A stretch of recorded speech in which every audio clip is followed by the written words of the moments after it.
Well, looks like season 3 will be returning with a vengeance. So before the requests start pouring in for those, I think it's about time I cover the last big adventure of season 2. Hello everybody, I'm KC and welcome to our edition of Let's Talk About. Today, let's talk about the Ducktales season 2 finale, Moonvasion. After half a season of preparation, Lunaris is ready to invade the Earth. While Della tries to keep the kids safe, Scrooge assembles a team to fight back against the invasion that will test the limits of everyone we know and love and will require every resource at the world's richest duck's disposal. You know what makes this season finale invasion stand apart from the last one? We're not in the middle of any separating family drama. Don't get me wrong, that was very compelling family drama, but since we took care of most of that last episode, we can cut right to the chase and face this invasion that's been built up over the last half season right away. It's nice. Of course, that doesn't mean this episode has no family conflict in it, but the real meat of that discussion isn't relevant until later in the episode. So let's take some time to go over the immediate threat and response to the invasion by Lunaris and the Moonlanders. By the way, thank you commenters for reminding me that the Moon People do in fact have a species name. They say it a lot in this episode. I don't know how I forgot it. The build-up to this confrontation has already been great. This has been the endgame ever since we first realized Lunaris' true intentions.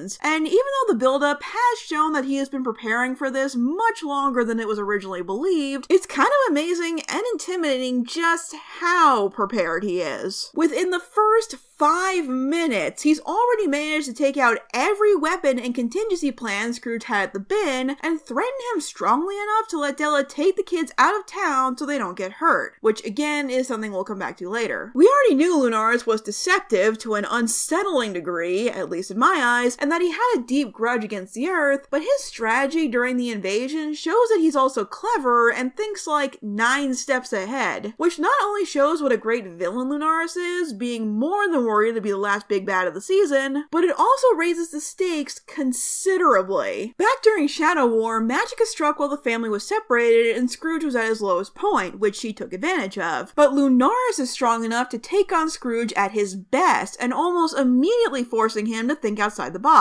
by recruiting an army of their supporting character allies to stand against him. It's an eclectic group. Son of a Disney, is this really the best we have? Like, okay, altogether it looks kind of strange, but most of it makes sense. From obvious choices like Gizmo Duck and Beakley, to ones that make sense when you think about it, like Duckworth and Lena, even the librarian I kinda get, but why are the Ottoman Empire guys here? What are they gonna do, reupholster the enemy forces? Not that any of that matters, there's only one recruit that everyone cared about. I am the terror that flaps in the night.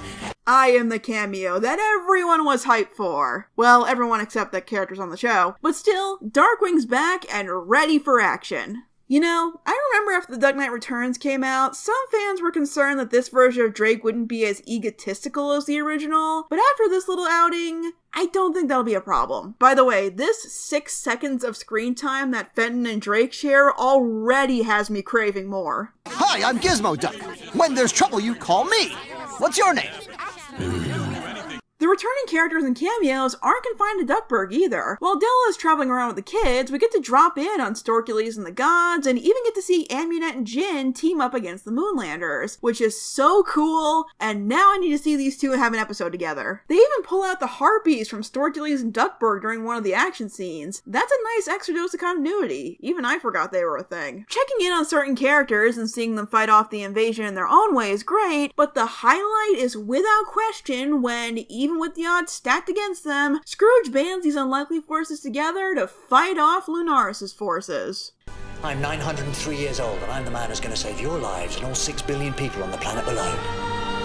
Sure, most of the family may have had to have been out of the picture for Scrooge to assemble this group, but it's really nice to see so many supporting characters with their own fighting skills getting in on the action all at once. It's a ton of fun to watch all these characters step up to the plate and even work together at points. I'm not going to spend time pointing out every cool moment this group did. You can let me know your favorite actions in the comments if you want, but here are some of my highlights. Seeing Lena get more of a handle on wielding her magic, because I guess Scrooge doesn't mind endangering children in this battle as long as they aren't his. That moment where Scrooge bounces on the enemies using his cane like in the NES game. While it's always fun to see Fenton in action, what's great about this run is seeing him work alongside his mama. It really highlights Officer Cabrera's strengths and capabilities, able to hold her own next to her technologically enhanced son, and being alert and proactive while having his back. It's so great. Dodging both the incompetent cop in a superhero story trope and the oblivious parent in a superhero cartoon trope by putting the fact she knows he's Gizmo Duck bluntly out in the open. Which, side note, how did Fenton not realize she knew? I mean, he properly claimed the mantle right in front of her. Like, there she is, looking at you, standing right there as you hold up a billboard. Fenton, I love you, but it's not rocket science, scientist. But of course, the one who steals the show here is Darkwing Duck by not stealing the show. Using the fact that nobody cares who Darkwing is despite his boasting as a tactical advantage is so funny on so many levels. With Scrooge winding up disguising himself as Darkwing Duck in quite possibly the most awesome scene in the entire episode. Yes, I am ready to make that claim when we aren't even halfway through. It is that cool. Even in the middle of the most intense battle of the series so far, there are so many fun moments and exciting bits of teamwork. The creative team giving each character a chance to do something cool. Man, between this and Endgame and Crisis on Infinite Earths and the My Little Pony series finale, we were really spoiled with great team-up battles last year. Too bad it didn't work. Meanwhile, Della takes the kids away from Duckburg under the false pretense of gathering reinforcements when really she's just trying to get them out of danger. Now, Della doesn't seem like the kind of character to run away from a fight, so what's going on here? Well, in my eyes, there are two factors. The obvious, and perhaps the more subtle, and maybe not even intended, but I still want to talk about it, so let's start with that one. While I know Della loves her kids and has raced into adventures with them before, I feel like the scale of this threat is causing her to underestimate them. Thinking they can't stand up to this big of a fight, and they need her to protect them. There's a small moment that I feel emphasizes this, where the plane is on an incline and Huey almost falls. While Della is panicking that she can't get to him, Dewey and Webby work together to save him, showing how proactive and self-reliant the kids have become. Even Louie, who at the beginning of the season was doing everything in his power to slow down adventures, is leading the charge to gather reinforcements and figures out that Della is making them run away. But the more obvious reason for why Della is doing this is because she can't handle the thought of losing her family after she just got them back. And I'm sure the fact that Linares was able to pull off this invasion with resources she provided under false pretenses is not helping her guilt that's been building up for the last 10 years. It actually creates a contradiction in Della's actions that surprisingly makes perfect sense for her character. Della Duck, the character who thrives at the thought of adventure and exploration, who is more excited than ever to do it right alongside her kids, is now running away from the biggest fight she's ever faced to protect them. Because she already feels like she's failed them all their lives and can't bear to do that again, especially when the stakes are this high. You'd think knowing when to walk away would be character development for someone like Della, who suffered the most from not knowing when to slow down, but actually, it's a step backwards. Not realizing what her family is capable of because she hasn't been around that long and just wants to keep them safe. All this becomes even clearer with her long-awaited reunion with another family member. The fact that Donald fought so hard to get back to Earth only to get stranded on a desert island is frustrating, but it's also funny because it's Donald. And hey, at least he made a friend. I don't know if the melon is weird in a funny or unsettling way, but it's probably the closest Mickey is ever going to get to appearing on the show, so if nothing else, points for figuring out a creative workaround there. This was the reunion we were all waiting for after Della managed to make it back, and for me at least, it was perfect. Even the part where the very first thing they do after seeing each other for the first time in 10 years is get mad at the other for disappearing. And of course, they get a silent, tear-filled hug in the end. All things considered, it's really sweet. But you know we're in a weird place when Donald is ready and willing to charge into the fight against Lunaris while Della wants to stay put, which highlights something important. Della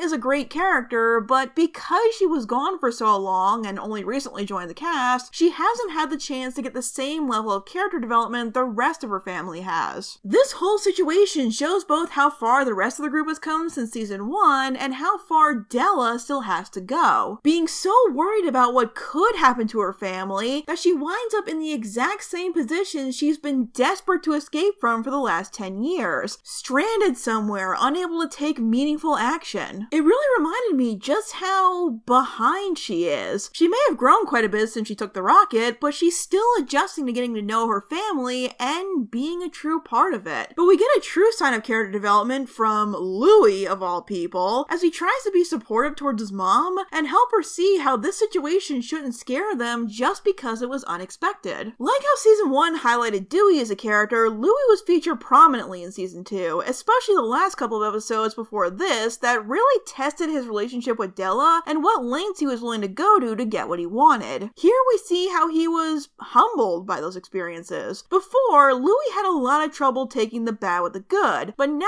he's willing to sacrifice some control in his life that he fights so hard for if it means discovering new opportunities and surprises. It's a really nice moment between the two of them and a solid resolution to the two biggest arcs of season 2, Della's return and Louis' character progression, with the icing on the cake being the realization that Donald sang Della's song to the boys when they were little, keeping them connected to their mom even when they were so far apart. Speaking of distant relatives... Ahoy there! Is that everyone?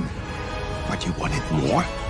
Boy, they're pulling out all the stops with returning character appearances here, and I am loving it. While the family race back to Duckburg, let's take some time to look in and talk about how Scrooge is managing against Lunaris, who continues to be able to predict and strategize for his every move and tactic, to the point that Duckworth completely gives up on the idea that they'll survive this, leading to the best joke in the episode. Cheerio. Not reassuring that he went down instead of up. Okay, I need to stress again just how great of a villain Lunaris is. Like, this is Thanos levels of force and foresight, all because of his own petty inferiority complex by being the less dominant space rock. So he goes to all this trouble to prove the moon is superior to Earth by strapping an engine to the Earth to force it out of orbit so it will rotate the moon. Oh, and lead to all life on Earth freezing to death, but I don't think that bothers him all that much. Even for a cartoon, this would be cartoonish levels of petty hubris if he wasn't so good at pulling it off. So when Scrooge is backed into a corner with barely any allies or resources, there's only one person to turn to. We've got an alliance of convenience moment. Not surprising when a bigger and badder villain than our series regular comes along, but I think they made great use of this idea. The only reason Scrooge is teaming up with Glomgold is because his ideas are so insane and bad, they can't possibly be predicted or counteracted. That is brilliant. I know this version of Glomgold can be hit or miss for some people, but I think they really had what makes Glomgold's overzealous insanity so amusing really shine here. It helps that some of these tactics feel like real-life trolling. I mean, I know Glomgold is nuts, but I feel like some of these strategies were concocted just to mess with this group, especially Scrooge's disguise. That's low, even for Glomgold. But the most shocking thing about Glomgold's plan is that it kinda works. Yeah, I didn't see that coming either. There's even this clever bait and switch at one point where it seems like Glomgold went along with this alliance just to trick Scrooge into giving him his company back. And I don't know if he managed to get it back here for realsies, but it doesn't matter right now because that turned out to be part of the plan to deceive Lunaris and take out his ship. It's pretty funny and clever in its deceptive insanity, and it's fun to watch Scrooge and Glomgold try to work together to fight off a much greater threat. But even these antics are not enough, and just when Scrooge is backed into a spaceship, we get the best scene in the episode. Hi, kids. Huh? Hi, Uncle Scrooge!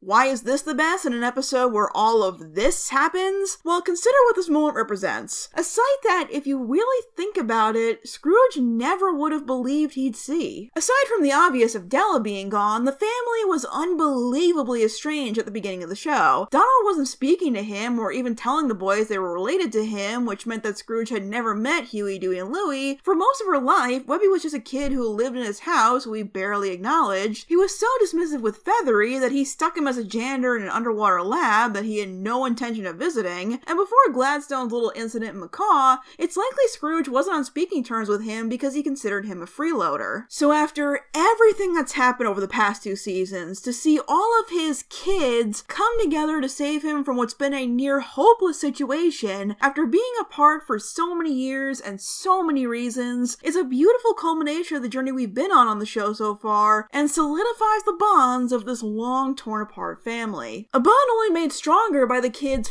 finally being allowed in the fight as Scrooge takes them, Della, and Donald up into space to face Lunaris head on. Just another great action sequence on top of so many others, but probably the best in terms of the animation. Just look at these flight shots. The camera is working overtime here, and I love it. This sequence is so exciting, the kind of thing I think most of us were waiting for since the end of the first season. Seeing the entire Duck family working together in action and adventure. From Scrooge charging the kids with the ship's lasers, to him getting emotional over Della and Donald fighting over who gets to fly the ship, until they eventually just work together. If Scrooge McDuck's family was finally going to be reunited, this is the most likely scenario where the reunion would take place, and it is wonderful. But even then, that might not be enough to stop Lunaris until our last returning character swoops in to save the day. Thanks, Penumbra. Glad didn't mean you had to die a fiery death. So now, after deceiving Della and his people, leading them into an unjust war under false pretenses to satisfy his own ego, imprisoning and almost freezing everyone on Earth, and then going completely mad and threatening to destroy the Earth with his people still on it, Lunaris gets to spend the rest of his days in his grand wrecked spaceship orbiting the Earth as its new moon. How poetic. I'm sure he won't be back. Still better than how I dealt with Magica. At least it's some form of imprisonment. Either way, it means the bad guy is gone, the major threat has been conquered, and we get this amazing group shot to show how much the cast has grown in these last 40 episodes. A great image to end another solid season of Ducktales. This has gone too far. Oh, right, we're not done yet. The Ducks almost cost us the world today, and without the world, who would we larceny against? Oh my God! I hope you don't mind, dear viewers, that I reused the reaction clip from my Duck Knight Returns review, but it's mainly because my reaction to this reveal was largely the same. I mean, can you blame me? Before, Fowl seemed to be a relic of the past, but now it's revealed that they are not only a very active organization, but are comprised of several familiar characters, some of which are very close to our heroes, is wild. We could spend a while speculating on the implications here, which characters are assembled, what this means for season 3, and so on. But given that I am really late to the party with covering this episode, and season 3 and possibly more interference from Fowl will be coming any day now, I think the time for speculation has passed on my end, and has been replaced with high anticipation for what season 3 will continue to offer. For now, let's wrap up on season 2. Overall, Moonvasion is even bigger and better than the season 1 finale Shadow War, which also sums up season 2 rather well. It shows just how much has changed, how much higher the stakes are, how many more characters we have now, and how far certain characters have come in the last 24 episodes. Being able to raise the stakes and show off all the tools in the show's kit, while still remembering to get in some of that sentiment and character and story payoff. It revels in getting to do these much larger and dramatic action set pieces with more varied characters, but it doesn't envelop the story to the point that it feels hollow and pure spectacle. A lot changed in season 2. Status quos were shifted, characters both major and minor had their roles challenged, and several characters made not only their Ducktales debut, but their animation debut, with Della in particular changing and challenging so much. And I kinda like how the theme of the finale to this season is that the unexpected can be scary, but it can also be exciting. A theme that is oddly similar to my last review, come to think of it. Anyway, yeah, they pulled out all the stops for this finale and really brought Scrooge McDuck and his family full circle. As great as season 3 has been so far, and I'm sure will continue to be, it'll be tough to top a moment like this in terms of emotional significance. But I have every confidence that whatever else the future of the show has to offer, it'll be full of adventure and mystery that I look forward to sharing with all of you. Until then, thanks for watching, and I will see you guys next time.